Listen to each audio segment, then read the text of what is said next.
Right, good morning again. I have realised that I rushed through my little chat with my doctor about my spine, and I want to set some things straight.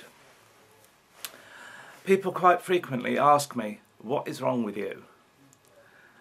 And it bugs me, I have to say. I know it's natural curiosity. I don't like the phrase, particularly, what is wrong with you, because, well, as pedantic as I can be, I would say there's nothing wrong with me, thank you very much. I have problems with my body, that's quite obvious. And you could put the question a completely different way. Like, you appear to have a problem with your body, do you mind if I ask what it is? See, that's a bit better, rather than, what's wrong with you? Anyway, so I'm now going to tell you.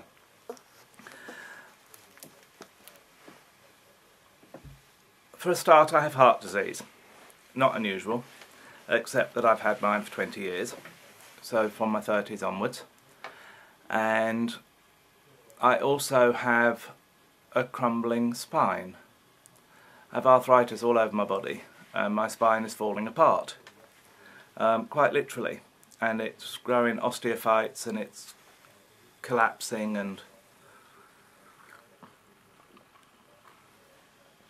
and since that's where your spinal cord is, and all roads lead from that, I'm pretty buggered. You wouldn't believe where it causes pain.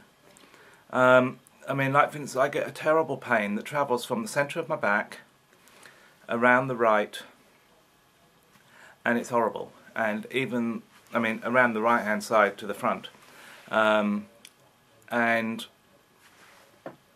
it hurts, and it hurts badly, and not even the morphine works on that. That's when my doctor was saying, well, yes, that's why we would have to burn nerves or give you an epidural or something like that, but you know, I can handle all this for now. And I used to get, I shouldn't say used to, because it might come back. But because there are various sites in my spine that are affected, I also get, I've been rushed to hospital several times with the symptoms of a heart attack. But again, that was caused by the fusion in my neck, what they call the cervical spine. God knows why, because I always thought cervicals, well, you know what I thought. And we needn't go into that, and not that I ever wanted to, and behave yourself. Anyway, unfortunately, the last heart doctor, instead of just sending me home and saying, you know, you didn't have a heart attack, so we rushed you to hospital for no apparent reason, and instead of me saying, well, I told you so, because I knew I wasn't having a heart attack, because I knew that the pain was all on the surface and not inside, if that makes any sense. Anyhow, this heart surgeon was actually sensible, and he said, so what happened to your neck? And I said, pardon? Thinking, what a complete twat, what's my neck got to do with anything? But he was dead right. And anyway, that's how I ended up with my spinal problem. It could be ankylosing spondylitis, or spondylosis, or any one of fancy names. It's buggered. That's simple. Right, now, the other thing. Somehow people got the impression that I have multiple sclerosis, and I don't believe I've ever said that. A lot of my symptoms are very like multiple sclerosis, and by the way, this is separate from my back. Forget about my back for now. I have other problems that affect my muscles, affect my speech, affect my balance, affect my eyesight, and cause me extreme fatigue. I did see a neurologist who, well, only went through a physical examination for multiple sclerosis. And he said that in his experience, he thought it unlikely that that is what I've got. He said, however, you have got a neurological problem. And I said, well, is that what this fibromyalgia is? And because I wasn't very happy with that diagnosis, I have to say, because I didn't understand it. And anyway, and he said, well, I wouldn't call it that. And the general impression I got was that this was not an unusual, unheard of neurological disorder. And he and his colleagues were looking into the matter. In other words, just finding out what this is.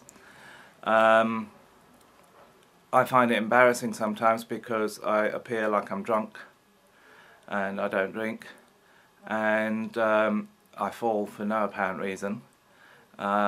Seriously, usually when I topple I'm standing perfectly still. It's like somebody just switches my balance off. And my words go funny, and recently my throat's been going peculiar. That bothers me slightly, I have to say. I'm thinking, oh God, you know, could this be something else? But, well, for obvious reasons, a lumbar puncture isn't really a good idea. And the one time they tried to give me an MRI, they pulled me immediately straight out because my heart started going haywire. Who knew I was claustrophobic? I didn't. All that thing's horrible. It really is. And I thought, well, why don't you just knock me out and put me in, you know, or sort of really, I don't know, give me a shot of Valium or something. But they decided not to bother. Nice, isn't it? But there we are. So,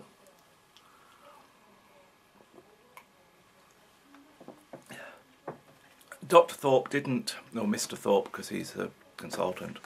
Always strange to me that they drop the doctor when they become a consultant. You would have thought it'd be super doctor or something, wouldn't you, rather than Mr. Mr. doesn't say anything. It could be a bloody dustman. Not that there's anything wrong with being a dustman, but you know what I mean. Mr. This is Mr. Thorpe. Oh, and what do you do? Whereas Dr. Thorpe, oh, you're a doctor. Although, as he could be a doctor that doesn't help people. You know, a doctor of philosophy or philosophy. Philosophy, I meant to say, not velocity. A doctor of velocity. That sounds quite posh, actually, doesn't it? A doctor of philosophy. Philosophy. Oh, bugger. See, I told you I have trouble with my words. So, there we are. That's enough to be going on with. I have 3 different conditions. And that's fine, really. I mean, across the road they built a home. Well, there was already a home there. They converted the home. And severely handicapped people live there. And if I feel sorry for myself or miserable, you can bet your life I see one of them. And that sort of puts things in perspective. And I still go to dog shows. My best friend, by the way, has multiple sclerosis, and she thinks I haven't got it. And she has fairly good gut instincts. Even though we are aware that our symptoms are very much the same. Seriously, they are. We complain about exactly the same things. We don't complain about... The only thing I don't get is an itchy fanny. You'll just have to ignore the fact that I said that. But she seems to have quite a lot of troubles in that area, and of course I haven't got one. So, oh dear, I can feel myself heating up. But I'm not editing this, so you'll just have to pretend I never said it, alright? But my dear friend Dawn, and anyway, she has multiple sclerosis. And she used to be in a wheelchair, but she's not anymore. So she's in, you know, anyway, so there we are. So maybe people won't bother to ask me anymore. Although I really don't mind, it makes me feel uncomfortable because it's too complicated. You know, and when people have said MS, I've just sort of let them think whatever they want to think because it's easier than having to explain. It takes too bloody long, and half the time I don't know that people really care. I think they're just asking to be polite or nosy. So now you know. My major problem as far as I'm concerned is the spine problem. That's incurable. And